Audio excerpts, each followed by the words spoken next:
আর্থ মানবতার সেবায় নিয়োজিত প্রশাসন, এই শব্দ শুনলেই যে সংস্থার কথা সবার মনে ভেসে ওঠে তা হলো বাংলাদেশ সেনাবাহিনী।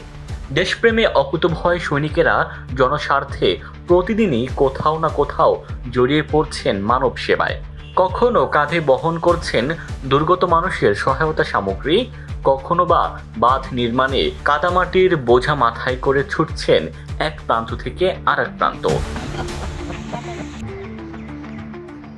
পার্বত্য চট্টগ্রামে পাহাড়ি সীমারেখায় অবিরাম শ্রম ঘাম ছড়াচ্ছেন সেনা সদস্যরা। পাহাড়ে বাস করা দুস্থদের মাঝে খাদ্য সহায়তা বিতরণ এবং বিভিন্ন মৌসুমে দিচ্ছেন উপহার সামগ্রী। এছাড়া কোমলমতিদের স্কুল ও মাদ্রাসায় দেয়া হয় শিক্ষা সামগ্রী।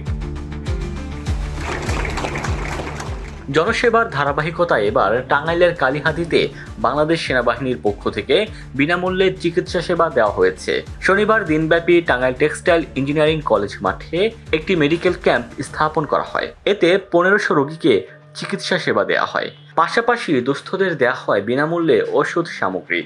এ সময় সেনাবাহিনীর ঊর্ধ্বতন কর্মকর্তারা বলেন, দেশের স্বাধীনতার সূচনা থেকে বাংলাদেশ সেনাবাহিনী জনগণের সেবায় নিয়োজিত। ভবিষ্যতেও যে কোনো দুর্যোগে পাশে থাকবে সেনাবাহিনী। ডেস্ক রিপোর্ট, দৈনিক ডেস্টিনি।